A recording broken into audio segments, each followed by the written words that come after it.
इंशाअल्लाह। तर्जमा सुनिए। हजरत अनस आका के सहाबी फरमाते कि एक सहाबी ने आका की बारगाह में आकर पूछा, या रसूल अल्लाह, मेरी माँ मेरे बाप आपके कदमों पे कुर्बान, मक्की आका, मदनी आका, नूरुन अला नूर, प्यारे हुजूर, कयामत कब आएगी? सवाल क्या था? सवाल क्या था? कयामत कब आएगी? कयामत कब आएगी? अब सहाबी ने अर्ज किया, कयामत कब आएगी? तो आका ने फरमाया, मा आदत लहा, आपके पास कयामत की तैयारी क्या है? आपके पास कयामत की तैयारी क्या है? मैं आपसे पूछूं, क्या आपके पास कयामत की तैयारी क्या है? आप कहेंगे नमाज, कयामत की तैयारी, रोजे, कयामत की तैयारी, हज, कयामत की तैयारी, ज़कात, कयामत की तैयारी, सदका, कयामत की तैयारी, फितरा, कयामत की तैयारी, उलमा से मोहब्बत, कयामत की तैयारी, वालिदैन से मोहब्बत और उनकी खिदमत, कयामत की तैयारी, जिक्रुल्लाह की महफिल सजाना और उसमें आना और जिक्रुल्लाह समाअत करना, ये कयामत की तैयारी। लेकिन जब आका ने सहाबी से पूछा कि आपके पास कयामत की तैयारी क्या है, और सुन लो, कयामत का दिन होगा, नफसी नफसी का आलम होगा, कोई किसी का पुरसाने हाल ना होगा, बाप बेटे से दूर मजबूर, माँ बेटी से दूर मजबूर, उस्ताद शागिर्द से दूर मजबूर, इमाम मुक्तदी से दूर मजबूर, शायर सामिईन से दूर मजबूर, मुकर्रिरीन सामिईन से दूर मजबूर, मुरीद पीर, पीर मुरीद, पीर मुरीद से दूर मजबूर। नफसी नफसी का आलम है। अंबिया किराम कह रहे होंगे, नफसी नफसी इज़हबू इला गैरी। ये अंबिया किराम कह रहे होंगे, ये अंबिया किराम कह रहे होंगे, बैठिए डरिए मत, कयामत तो आएगी। लेकिन मुर्शिद करीम ताजुश शरिया ने फरमाया,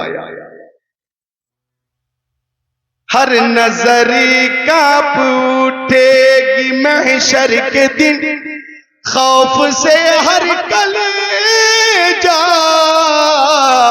दहल जाएगा, ओढ़ कर नूरी चादर वो आ जाएंगे, सारे महशर का नक्शा बदल जाएगा, सारे महशर का नक्शा बदल जाएगा।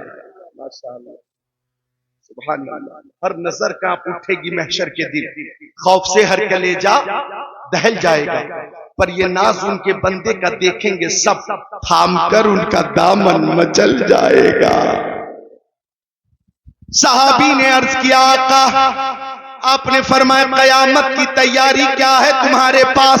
अब सुनो, महफिल में थोड़ी बेचैनी है और मैं अपनी तकरीर में दुनियादार की बात नहीं करता, सिर्फ मदीने के ताजदार और उनके वफादार की बात करता हूं। समझे आप? मेरी तकरीर सोशल मीडिया से नहीं होती, मेरी तकरीर इंटरनेट से नहीं होती, गूगल से नहीं होती, व्हाट्सएप से नहीं होती और व्हाट्सएप के ग्रुपों से नहीं होती। मेरी तकरीर बुखारी शरीफ से होती है, मुस्लिम शरीफ से होती है, तिरमिजी शरीफ से होती है, इब्ने माजा शरीफ से होती है, नसई शरीफ से होती है, दाऊद शरीफ से होती है, जलालैन शरीफ से होती है, बैज़ावी शरीफ से होती है। मेरी तकरीर मदारिक शरीफ से होती है, तहावी शरीफ से होती है और मेरी तकरीर तफसीर रूहुल बयान से होती है और मेरी तकरीर कुरान से होती है। इसे तवज्जो रहेगी तो खुशू खुजू के साथ सुनाऊंगा।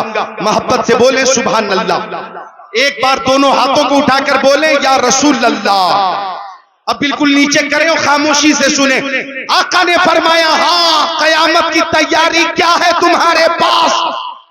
अब सहाबी ने कहा, आका नमाज की पाबंदी करता हूं, माह रमजान के रोजे रखता हूं, मालों की ज़कात देता हूं, आका मैंने हज भी किया, मैं सदका भी देता हूं, फितरा भी देता हूं, आपकी सुन्नतों पे अमल करता हूं।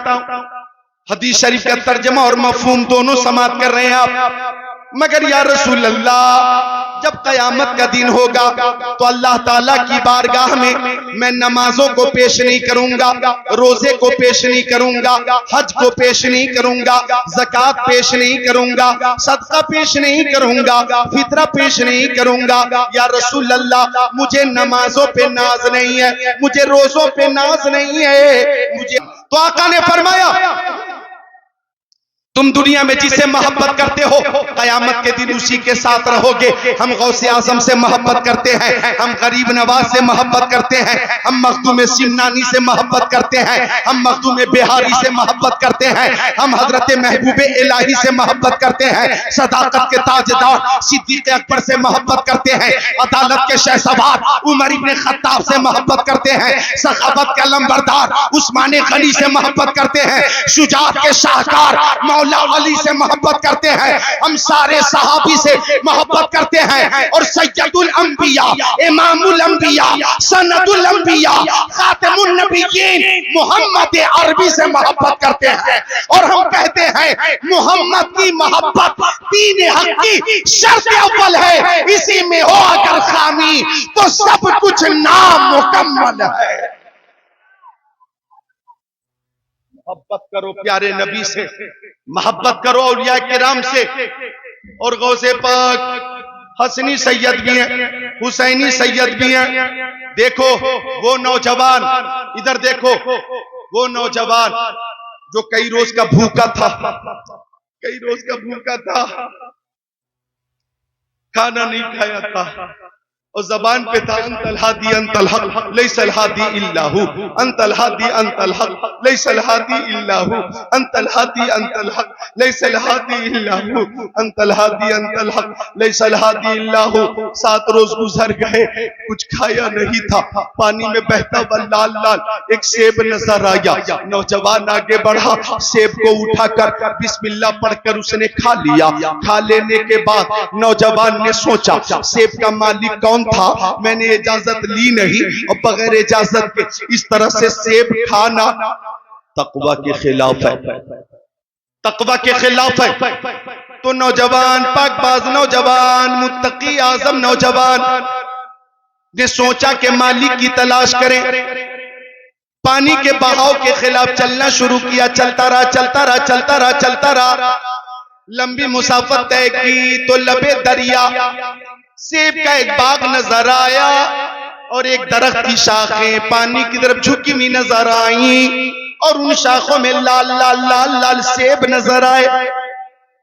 नौजवान समझ गया कि सेब इसी बाग का था। लोगों से पूछा, सेब के इस बाग का मालिक कौन है? बताया गया रोशन ज़मीर शख्सियत है, अल्लाह वाला है, जिसकी शान ये है कि वलीउल्लाह बेशक मजहर शान इलाही है, जो उनके मुंह से निकले ऐन फरमाने इलाही है। नौजवान बुजुर्ग के पास आकर बोला, लंबी मुसाफत का मकसद बताया, एक सेब आपके बाग का बगैर इजाजत के मैंने खाया था, माफ कर दीजिए, माफी के लिए आया हूं, एक सेब के लिए माफी के लिए पहुंचा नौजवान। आज हालात इतने खराब है, एक सेब क्या, मौका मिले तो सेब का पूरा दरख्त गायब कर दे, सेब का पूरा बाग गायब कर दे, सेब का पूरा पूरा ठेला गायब कर दे, ठेला, और एहसासे गुनाह भी ना हो। लेकिन उस पाकबाज नौजवान के तकवे पे कुर्बान कहने लगा, माफ कर दीजिए। अब बुजुर्ग ने कहा, तवज्जो चाहूंगा मैं अपने अजीजों की, बुजुर्ग ने कहा माफी तो मिलेगी, चूंकि बुजुर्ग ने नौजवान की पेशानी देखी, और पेशानी देखकर बुजुर्ग ने समझ लिया ये कोई मामूली नौजवान नहीं है, ये वो नौजवान है जिसका जाहिर भी पाक है, बातिन भी पाक है। अगर मेरी खिदमत में चंद दिनों तक रह लेगा, चंद सालों तक रह लेगा, तो वलायत का आफ्ताब महताब बन जाएगा। अब बुजुर्ग ने कहा माफी तो मिलेगी, लेकिन 10 साल तक मेरे बाग की रखवाली करनी होगी। 10 साल